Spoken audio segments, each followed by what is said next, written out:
Buenas. Este video es un poco sobre las ideas que tienen una orientación marxista.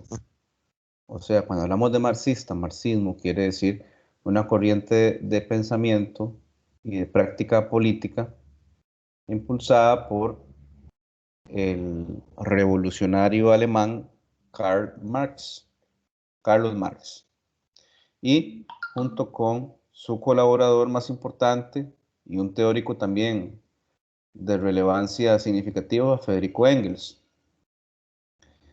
No pretendo extenderlo mucho, pero lo que pretendo es que esto se vincule con la literatura. Entonces no hay presentación, no hay nada, solo yo hablando, así que trataré de hacerlo breve. Digo que es una corriente de pensamiento, pero también de práctica política, porque para Marx, y él lo dice, de lo que se trata, los filósofos se han encargado de interpretar el mundo, de lo que se trata es de transformarlo. Entonces, el pensamiento de Marx se ve muy influido por diferentes corrientes de pensamiento de la época en la que él nace, que es el siglo, o en la que él desarrolla su elaboración, que es en el siglo XIX, pero también eh, va muy marcado por dotar a los trabajadores del mundo la forma para cambiar el mismo. Entonces, Marx, por ejemplo, a ver, podemos iniciar diciendo que Marx entendía la sociedad en la que estamos como una sociedad que está dividida en clases sociales. ¿Ok? Por un lado están los ricos, la burguesía, los burgueses.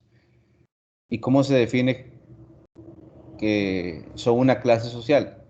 Con respecto a la producción, ellos, eh, los ricos, son los que tienen los dueños de los medios de producción. Los dueños, ¿qué son medios de producción? Son la tierra, las fábricas, la maquinaria, los bancos, todo lo que se necesita para eh, que los seres humanos puedan eh, satisfacer sus necesidades. Entonces, en la sociedad en la que nos encontramos, de acuerdo con Marx, existen dos grandes clases sociales. Una clase, que es la clase rica, los burgueses, los capitalistas, que son los dueños de los grandes medios de producción, la materia prima, la tierra, maquinaria, los bancos, y otra clase que no tiene nada más que su cuerpo para producir, que es la clase proletaria. Son los obreros que, por ejemplo, trabajan en la construcción, en las plantaciones, en las piñeras, en las bananeras, en las grandes fábricas textiles, fábricas de ropa, las fábricas de balones de béisbol, por ejemplo. Y en el medio están sectores como, digamos que uno mismo, que si bien es cierto, un docente no es de la clase obrera, pero sí es un trabajador asalariado, ¿verdad? Nosotros, pues, dependemos de nuestro estudio para ganarnos la subsistencia, pero dependemos de un salario. Están los campesinos, que dependen de un pedacito de tierra para poder cultivar. Pero para Marx, las dos grandes clases son justamente la burguesía y el proletariado industrial, principalmente, que es la gente que trabaja en las fábricas, en las grandes plantaciones.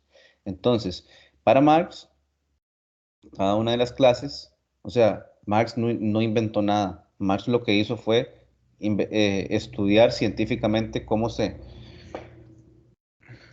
presentaba el sistema capitalista. Y él lo llamó así. Existe una sociedad, que es la sociedad actual, que rige a partir de la revolución industrial, que es la sociedad capitalista. Entonces, esa sociedad capitalista es la dueña justamente de lo que ya dijimos, de los medios de producción, de la riqueza, ¿verdad? Y quien produce la riqueza es el pueblo, la clase trabajadora, la clase obrera, ¿verdad? Entonces, Además de eso, de acuerdo con Marx, para que la clase dominante, para que los ricos sigan siendo ricos, aunque sean minoría en la sociedad en comparación con los trabajadores, los ricos necesitan de una serie de instituciones que van a garantizar la dominación de la gran mayoría de la sociedad. Y esas instituciones se van a camuflar. Para Marx, esas instituciones tienen o se presentan, tienen una fachada como que eh, esas instituciones pues son de todos y están ahí para garantizar la justicia, para garantizar los derechos de toda la población. Pero para Marx, en el fondo, esas instituciones lo que hacen es eh, continuar la dominación de esos ricos, de esos burgueses. Estamos hablando del Estado. ¿Qué instituciones del Estado? Pues bueno, la Asamblea Legislativa, el Poder Ejecutivo, las leyes, el Poder Judicial. Para Marx, este,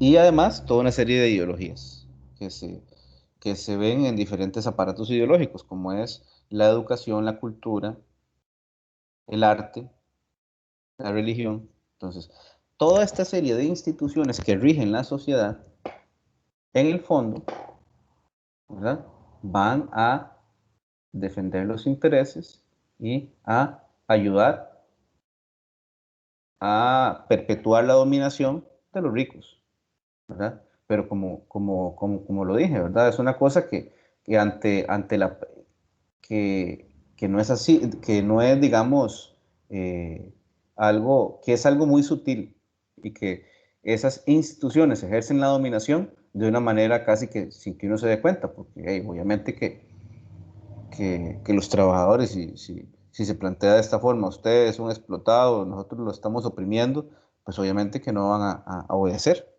Entonces, para que obedezcan y para que los trabajadores no descubran que existe esa verdadera dominación, pues el Estado, con las diferentes leyes y todo eso, se presentan como algo que está a favor de toda la población y que no existe una diferencia entre ricos y pobres, y que todos somos iguales y que hay que ayudarnos entre todos, pero en realidad lo que dice Marx es que en el fondo la sociedad capitalista, donde eh, los ricos se enriquecen a costa del trabajo de la mayoría, pues necesitan hacer toda esa serie de instituciones para mantener a la gente calmada y tranquila, ¿verdad? Y que no luche, que no se libere. Entonces, para Marx, bueno, es importante que los trabajadores se organicen, tomen conciencia de eso y puedan tener una sociedad sin explotación del hombre por el hombre, sin miseria. Y construir una sociedad socialista, un mundo comunista, pero no, vuelvo y repito, muchachos, no tiene nada que ver con Venezuela, con Cuba, con Nicaragua, donde no hay sociedades socialistas, ni se encaminan a eso. Son países capitalistas, donde hay dictaduras. Venezuela es una dictadura capitalista. Nicaragua es una dictadura capitalista. Cuba es una dictadura capitalista. ¿Por qué? Porque más allá del discurso que ellos pueden tener, pues ahí hay ricos y se siguen enriqueciendo a costa del trabajo de la mayoría y tampoco hay democracia. El comunismo, el verdadero comunismo, que es el que yo defiendo, por ejemplo, no tiene nada que ver con eso. No tiene nada que ver con eso. Lo que yo defiendo y lo que defendía Marx en su momento es una sociedad en donde, claro, hay que hacer una revolución para que la lógica a partir de la cual los ricos explotan a la mayoría ya no exista más, porque los ricos jamás van a renunciar a ser ricos, no van a convertirse. Entonces, se aboga por una sociedad donde la mayoría que ha sido tradicionalmente explotada sea la que dirija la economía, la que haga las mejoras en salud, en educación, y no un grupito pequeño de personas que tomen las decisiones. Entonces, a eso se aboga. Pero bueno, no quería hablar de eso. quería referirme específicamente al tema del marxismo que tiene que ver esto con la literatura. ¿Por qué? Porque, bueno, decía Marx justamente que en la sociedad en la que nos encontramos, en la sociedad capitalista, el arte, lamentablemente, está muy alejado del pueblo. Y la literatura, pues, expresa, en cierta forma, una exclusión hacia el pueblo. Entonces, Marx no habla de una teoría como tal de la literatura, no habla de eso. Y, y no solo es Marx, más adelante se da toda una serie de elaboraciones teóricas que toman como base el marxismo para interpretar la literatura. Entonces, vamos a ver algunos principios básicos sobre esto. Marxismo y literatura. ¿Qué es eso? ¿Qué es eso? Bueno, número uno. Como dije, no es como tal una teoría literaria, no es una teoría literaria, es lo primero. Sino, ¿qué es entonces? Son algunas ideas este, a partir del cual podemos entender el fenómeno literario. ¿Okay? Otro aspecto importante, eh, el marxismo en relación con la literatura en Costa Rica tuvo una relación directa. Esa es la segunda. ¿Por qué? Porque hay un movimiento que se llama Generación de los 40, en donde la gran mayoría de los escritores seguían un pensamiento marxista, un pensamiento de izquierda. Entonces, esos escritores se vieron influenciados por las ideas de Marx y que en cierta forma llevaron a la literatura. Entonces, vamos a ver el marxismo y literatura, tres puntos fundamentales. El primero, para las personas que tienen una orientación de izquierda o marxistas y que son escritores, en muchos casos, la obra literaria, ese es el primer punto, la obra literaria debe expresar o debe denunciar la explotación y las injusticias sociales. ¿Okay? Una obra literaria debe hablar sobre la explotación de los ricos hacia los pobres. Una obra literaria debe hablar sobre cómo los trabajadores carecen de derechos, carecen del salario mínimo, cómo los trabajadores no tienen acceso a salud, a educación, y por eso son analfabetas, por eso tienen familias con implicaciones importantes de salud.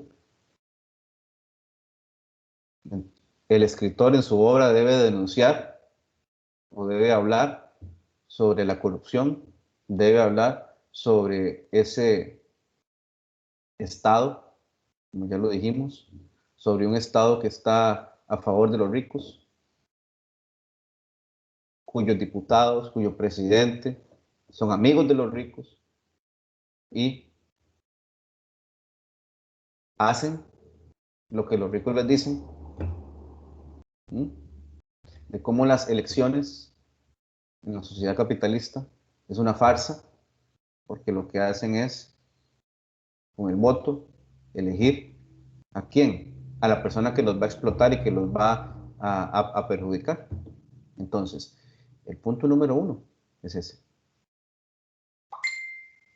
En la relación marxismo y literatura, el escritor que sigue estas convicciones en su obra debe expresar o debe denunciar las injusticias de la explotación y la corrupción que es propia de una sociedad capitalista en donde los ricos se hacen cada vez más ricos y los pobres cada vez más pobres. Entonces, el escritor tiene un papel ahí y la obra literaria tiene un papel ahí, que es una obra de denuncia, de crítica social. Entonces, buena parte de las obras que leemos, donde hay una fuerte crítica social sobre aspectos como la desigualdad, la pobreza, la corrupción, la falta de derechos humanos, situaciones dramáticas contra los trabajadores, todas esas obras van a hacer obras de denuncia, de crítica social, ¿verdad? Y directa o indirectamente tiene relación eso con una visión de la sociedad pues dividida entre ricos y pobres, que fue lo que más o menos recolectó Marx en su momento, hace muchos años, pero recuerden que esas ideas fueron evolucionando y mucha gente las continuó. Otro aspecto importante, segundo punto, la obra literaria y el escritor en muchos casos piensan su obra para que esta sea un arma de cambio social.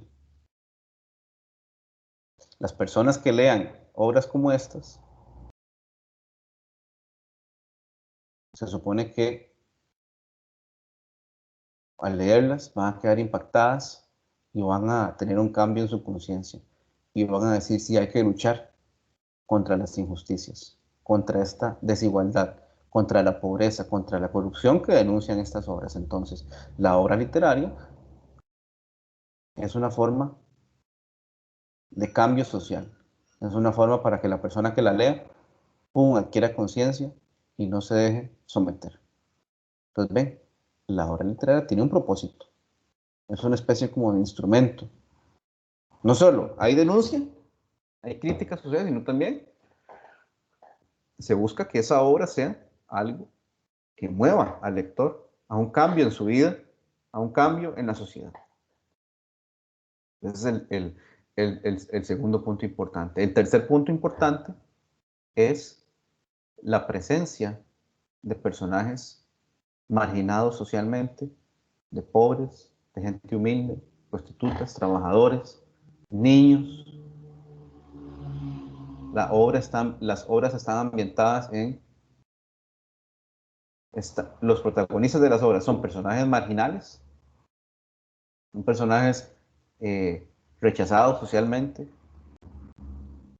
que no los aceptan. Los protagonistas son de las clases bajas y además las situaciones también, a nivel de los lugares, de los barrios, de los espacios, tienen que ver con condiciones humildes o condiciones de pobreza. Entonces, ¿por qué? Porque a los escritores que siguen esta orientación les interesa mucho destacar esa parte, la parte humana, la parte de la pobreza. Entonces, van a tomar como protagonistas a personajes que viven en esta condición. Otro aspecto importante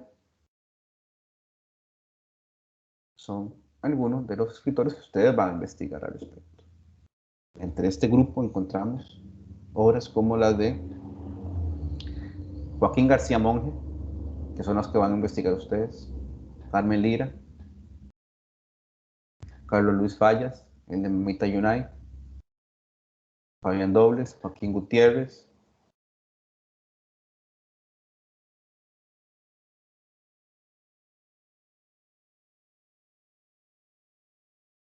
Ellos son claramente ligados, Luisa González.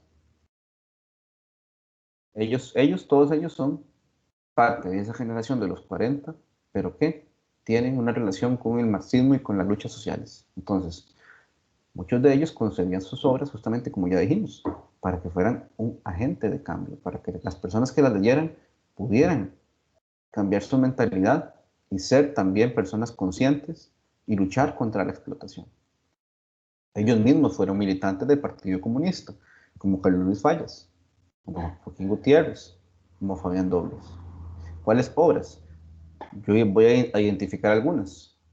García Monge es un poco más viejo, digamos que nunca fue del Partido Comunista, pero más viejo. Está la obra El Moto, una obra de clara denuncia social.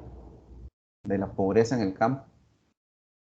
Otra obra es la de, bueno, Carlos Luis Fallas, que es el principal de este grupo, que es el de Mamita Yunay, toda la denuncia a las condiciones laborales en las bananeras, la denuncia al sistema electoral en Talamanca, donde los pobres indígenas son manipulados. Y también tiene mi madrina, Gentes y Gentecillas, Marco Ramírez.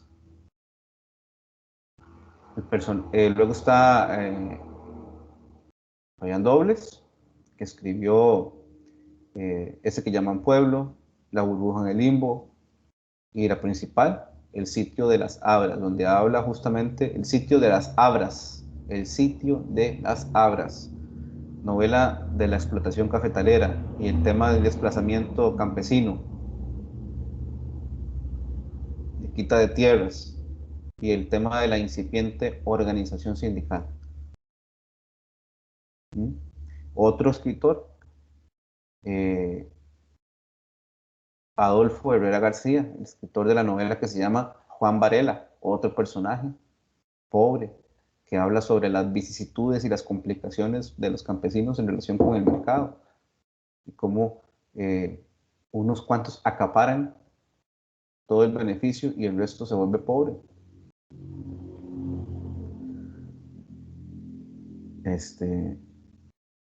Y ahí Juan Varela sufre eso. ¿Y qué lleva a la pobreza? Lleva a un montón de lacras sociales, al contrabando, a la delincuencia, etcétera, etcétera, etcétera. Vienen las obras de también Joaquín Gutiérrez, Puerto Limón, La hoja de aire, Cocodí, Manglar. La obra de, bueno, eso, Carmen Lira, que tiene sus cuentos que se llaman Bananos y Hombres, además del el inventario de cuentos de mi tía Panchita, que es literatura infantil, no tan infantil, pero se le ignora que escribió mucha obra de crítica social. También encontramos a Luisa González, A ras de suelo, que ya es la problemática de la literatura con la educación, importante. Pero bueno, estoy más bien hablando demasiado, eso es lo que ustedes tienen que investigar durante la clase. También les voy a hacer llegar autores como Pablo Neruda, César Vallejo,